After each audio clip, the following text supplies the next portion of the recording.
Madame Tamer.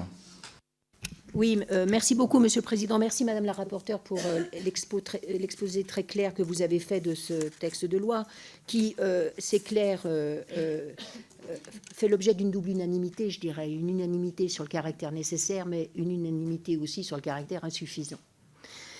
Insuffisant parce que l'article 40 nous bloque et que, évidemment, nous ne pouvons pas aller au-delà de ce que nous souhaiterions faire. Ce que nous voulions dire également, c'est que cette question des secrétaires de mairie, elle est très emblématique des difficultés du monde rural. Et ce n'est pas par hasard que ça se trouve effectivement dans des communes rurales.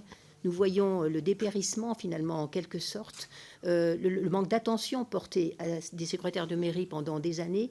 Et c'est parce qu'on a 2000 vacances de poste et des élus inquiets de cette situation que finalement nous en arrivons à légiférer, mais à légiférer d'une manière, on le sait bien, insuffisante. Moi, je voulais relever une chose, c'est qu'après 2028, si je vous ai bien compris, on pourra à nouveau recruter en catégorie C.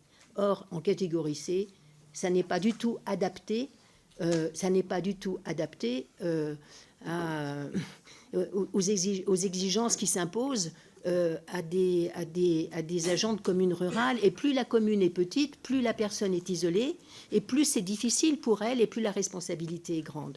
Donc je pense qu'il est même de manière tout à fait presque illégale d'envisager de recruter sur la base d'une catégorie C qui ne correspond pas du tout aux missions qui lui sont confiées. Ça, c'est une des choses que nous tenions à dire, et nous voulions parler aussi de l'isolement. La rémunération, c'est très important. C'est un des éléments d'attractivité. Mais il y a aussi l'isolement qui est très difficile, et je pense que les centres de gestion doivent pouvoir combler cette difficulté en organisant des liens nécessaires entre eux. Et puis, l'absence de formation initiale et continue, c'est tout à fait essentiel, et un des éléments de l'attractivité dans le monde rural.